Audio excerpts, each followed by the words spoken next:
ఉత్తర తెలంగాణకే తలమానికమైన వరంగల్ ఇప్పుడు కొత్త సమస్యతో ఇబ్బంది పడుతోంది. అభివృద్ధికి పర్యాయపదంగా భావించే రియల్ ఎస్టేట్ అక్కడ కుదేలైంది.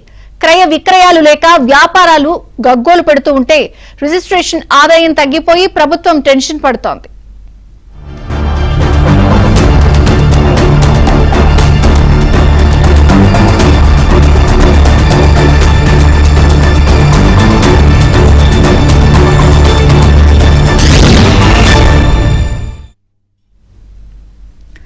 ఏడాది కాలంగా రియల్ ఎస్టేట్ వ్యాపారం పడిపోవడంతో సంబంధిత రంగాలు కుదేలయ్యాయి. భారీ లాభాలతో సాగే వ్యాపారం కాస్త రివర్స్ కావడంతో వ్యాపారులే కాకుండా దాని అనుబంధ రంగాల కార్మికులు రోడ్డున పడ్డారు.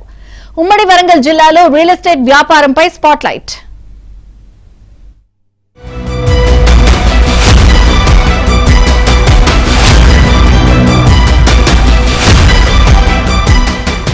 వరంగల్ నగరంలో దశాబ్ద కాలం కిందటి వరకు రియల్ ఎస్టేట్ బిజినెస్ బాగానే జరిగింది. కూలీ పనులు, ప్రైవేట్ ఉద్యోగాలు, ఇతర బిజినెస్ లు చేసే వాళ్లంతా రియల్ ఎస్టేట్ రంగంలోకి వచ్చారు. ఫలితంగా భూముల క్రయ విక్రయాలు పెద్ద సంఖ్యలో జరిగాయి.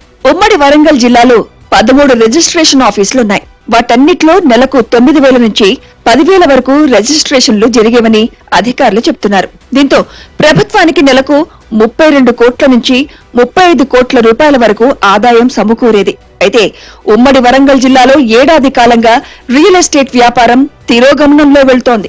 దీంతో వ్యాపారులతో పాటు అనుబంధ రంగాలకు చెందిన కార్మికులు అవస్థలు పడుతున్నారు.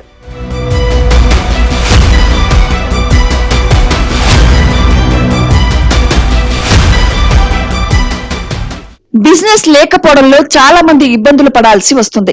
ఉమ్మడి జిల్లా వ్యాప్తంగా నెలకు సగటున 7,000 నుంచి 8,000 వరకు మాత్రమే రిజిస్ట్రేషన్లు జరుగుతున్నాయి.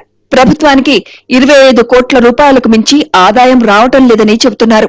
క్రయ విక్రయాలు జరగక ఇటు భూములు అమ్ముకునే వారితో పాటు వ్యాపారులకు కూడా లావాదేవీలు ఏవీ జరక్క కొంతమంది రియల్టర్లు ఈ బిజినెస్ వదిలేసి తమ పాత పనులకే వెళ్లడం మొదలుపెట్టారు. నిజానికి కొందరు వ్యాపారులు తమకు అనుకూలమైన ప్రాంతాల్లో కోట్లాది రూపాయలను పెట్టుబడులు పెట్టి భూములు, స్థలాలను ఇబ్బడి ముబ్బడిగా కొనుగోలు చేశారు. అయితే వారు ఊహించని దానికంటే ప్రస్తుత పరిస్థితి భిన్నంగా తయారైంది. రియల్ ఎస్టేట్ వ్యాపారం ఒక్కసారిగా పడిపోవడంతో లబోదిబోమంటున్నారు.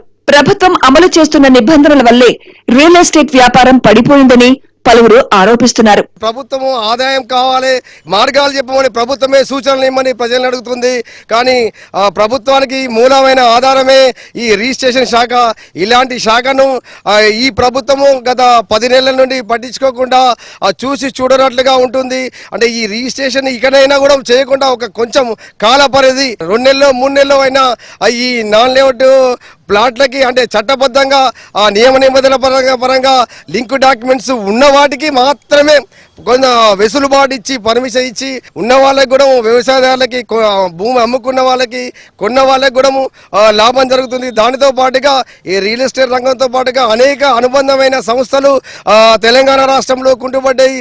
ప్రభుత్వం అమలు చేస్తున్న సరికొత్త నిబంధనల వల్ల రియల్ ఎస్టేట్ పడిపోవడంతో దానిపై ఆధారపడే సిమెంట్, ఇనుము, ఇసుక, ఇటుక ఇలా భవన నిర్మాణ రంగానికి సంబంధించిన వ్యాపారాలు దెబ్బతిన్నాయి.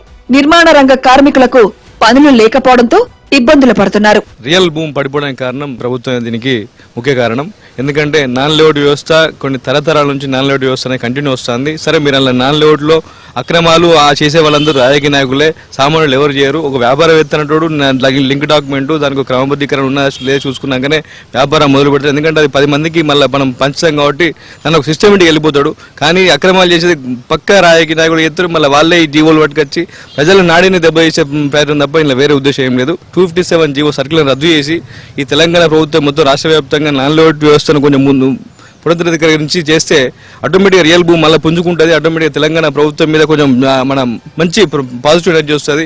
ఇప్పటికి కాంగ్రెస్ వచ్చింది, ప్రభుత్వం తెలంగాణలో రియల్ ఎస్టేట్ పడిపోయిందని ఒక ముఖ్య కారణం. వాళ్ళు చేసుకున్న దాని మీదనే వాళ్ళే అనుభవిస్తారు. విషయం వాస్తవానికి ఏంటంటే రియల్ ఎస్టేట్ వ్యవస్థ నడితే ఏంటంటే దీని కింద కొన్ని అనుబంధ సంస్థలు అనేవి ముడిపడి ఉంటాయి. అయితే రియల్ ఎస్టేట్ వ్యాపారం పడిపోయినా ప్లాట్ల ధరలు మాత్రం దిగిరావడం లేదు. ప్రభుత్వం మామునూరు ఎయిర్పోర్ట్ తో పాటు రింగ్ రోడ్, ఇతర అభివృద్ధి పనులకు శ్రీకారం చుట్టడంతో వివిధ ఇండస్ట్రీలు క్యూ కట్టే అవకాశం కనిపిస్తోంది. భూముల క్రయ విక్రయాలు జరుగుతాయని రియల్ వ్యాపారుల్లో ఆశలు చెగురుస్తున్నాయి. అందుకే బిజినెస్ తగ్గినా రేట్లు తగ్గించేది లేదంటున్నారు. మొత్తంగా వరంగల్లో రియల్ ఎస్టేట్ వ్యాపారంపై ఆందోళన వ్యక్తమవుతోంది.